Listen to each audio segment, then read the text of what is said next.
back to my YouTube channel. This is Personal Development with Dr. Victoria, and I'm super duper excited to be doing this for you.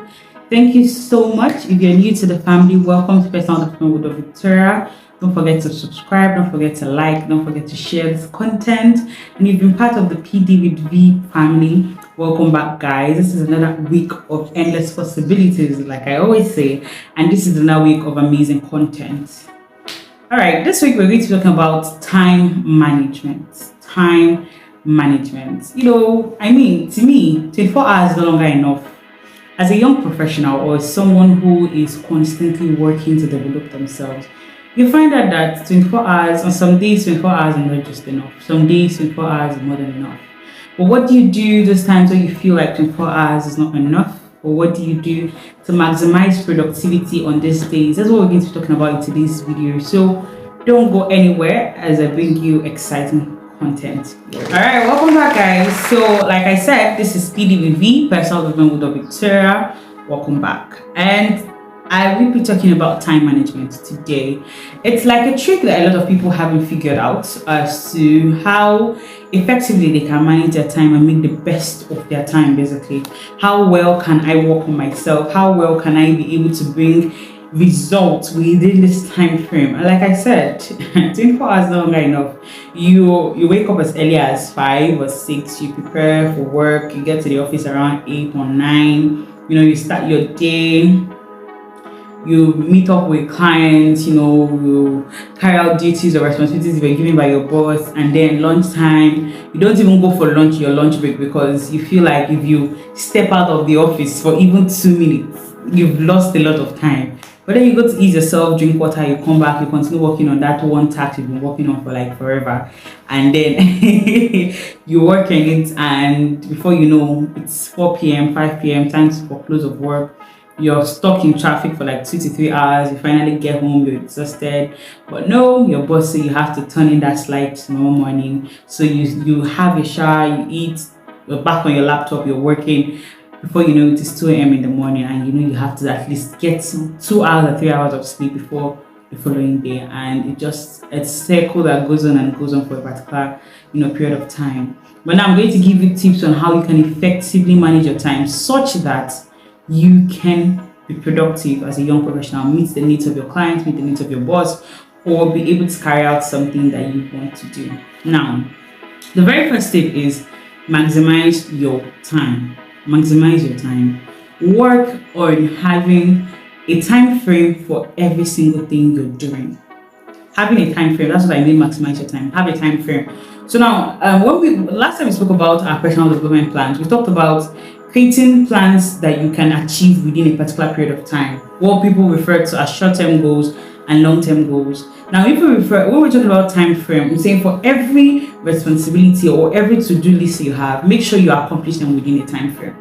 So let me share an experience of my typical day, right? My typical day is I wake up at 5 or sometimes 4 a.m. depending on whether I slept early or not the previous night. I wake up at 5. I have to prepare hot water for my mom to have a bath, my brother to have his bath for school, and then I have my bath. I start preparing breakfast. After preparing breakfast, I'll have my bath, I'll go to work. Once I get to the office, I start working on whatever it is I have to do for the day. But before that, I would have breakfast basically, right? And then I would write down my to-do list. So I'm going to show you a practical example of what my to-do list looks like. Okay, so this was I'm looking for Friday's to-do list because I always write it in a book or something like that. Okay, so this was my last week Friday's to-do list, and I don't know if you guys can see it well, but I think you guys can see a bit of what I wrote there and how many of them I got to accomplish. So the first one was I had to draft NCC GRC award, I had to send TLS essay, I had to attend BLS award ceremony at 2 p.m. I had to do TLS closing program at 3 p.m. I had to do NCC GRC presentation at 11 a.m.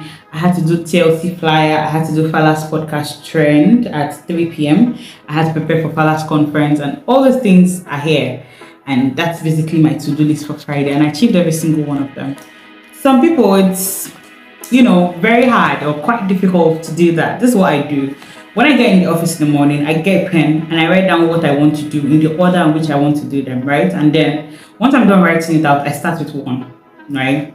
I mean, the first thing I did when I got to the office was to start drafting my NCC GRC award. So I got the award template and I started working on it, like a task that was given to me by my boss. So I started working on it. I started using the library research. I knew it would take me about 3 to 4 hours to do that.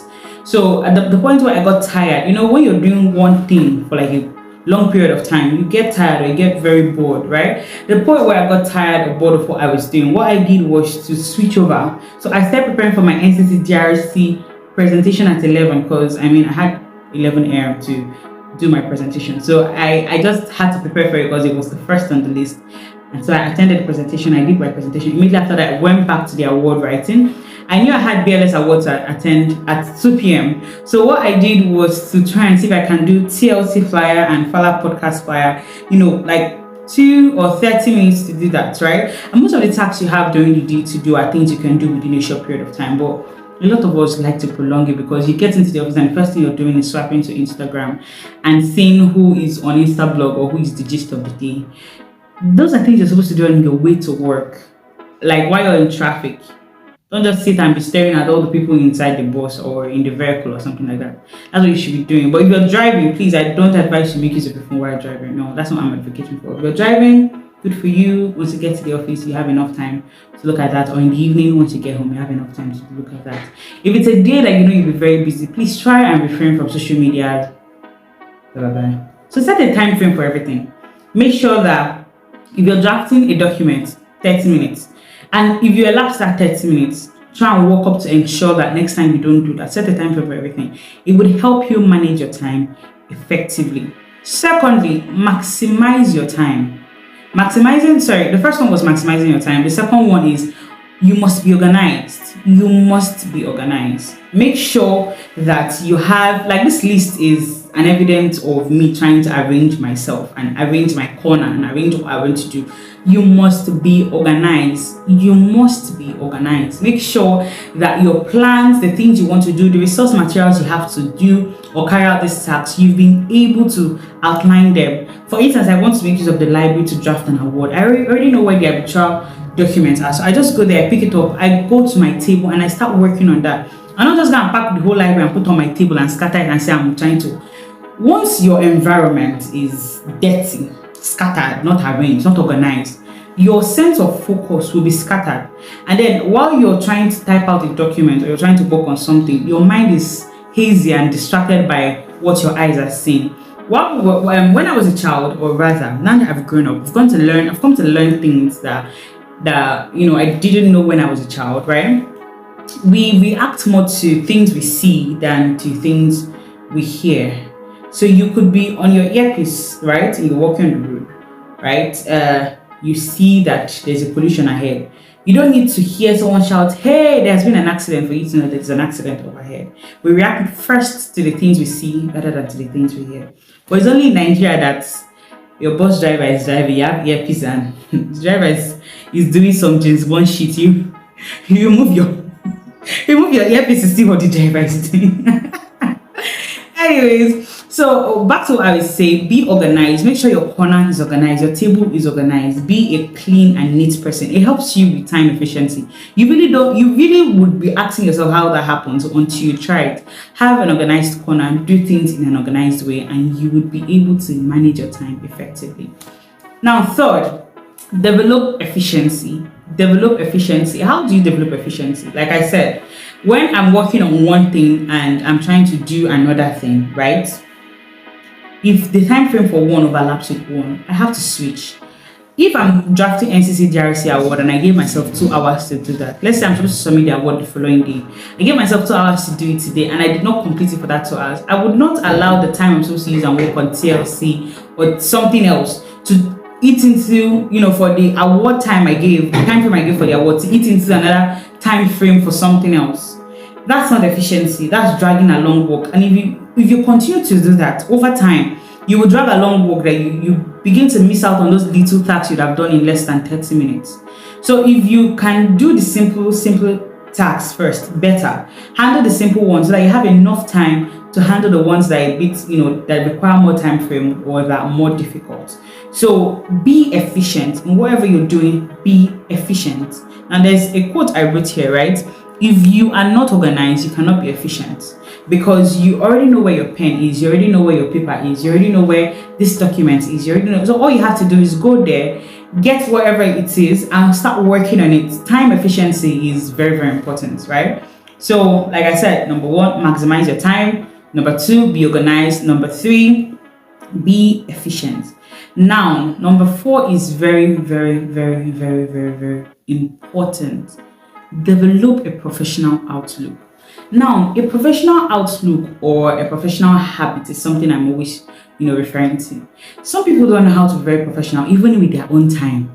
You're going to set a meeting, or you're going to go and have a meeting with someone. You set the meeting at 2 p.m. and you're arriving there at 4 p.m. Or, we are too consumed by this Nigerian time initiative. And my dear, if you are gaining, or if you're gaming to get positions or be on international platform, you cannot allow this Nigerian time mentality to eat you up, because it might be the end of your career as a person.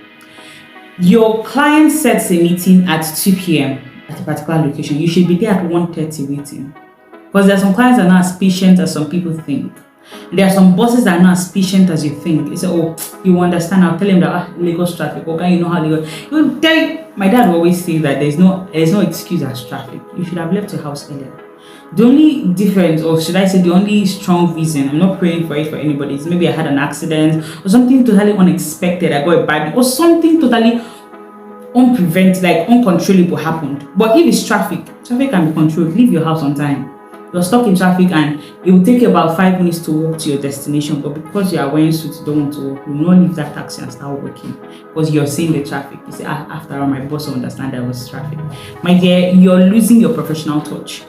And it's one of the things that help you with time management, because once you know that you have a professional reputation to keep, you would work more effectively with your time. Once you know that you have this professional outlook to keep for yourself, you will work more effective with your time. So I advise you, if you were not professional with your time, if you set meeting at 2 p.m. and arrive there at 10 p.m., please desist from doing that. Desist from doing that. Desist from doing that. Work smart and not hard. That's the last tip. Work smart and not hard. You know that there are various ways of achieving something. You know there are various ways to doing something, but no, you want to be analog, you want to be traditional, you don't want to embrace the recent trends. My mom is always like, I'm always glued to my phone. And the funny thing is that I make use of my phone more than my laptop. The only time I make use of my laptop is if I want to type out something that needs to be printed out, and then I know I can always connect my laptop to the printer in the house, or something related to that. In fact, most times I type on my phone, send to my laptop, then print it out, because I'm with my phone 24/7. I have Microsoft documents, all the Microsoft documents in my phone. I have Excel or whatever it is I need to use and carry out a particular task given to me. Why would I decide that it's until I get to the office that I will sit and type out the task, when right in the traffic I'm not doing anything and the ideas are flowing in my head? I'll carry my notepad and start typing, so that even when I get to the office, all I have to do is cross-check what I've done and submit it on time. My boss will even be impressed that he asked me to submit something at 12 noon and it's already on his table at 10 a.m. You'd want to build a professional profile, right? You would want to how would I put this? You'd want to tell your bosses or your clients that you know what you're doing. And you cannot do that if you don't manage your time effectively, because honestly, there's so much to do within 24 hours. And if you're not working on managing your time effectively, you're going to be at the losing end of this.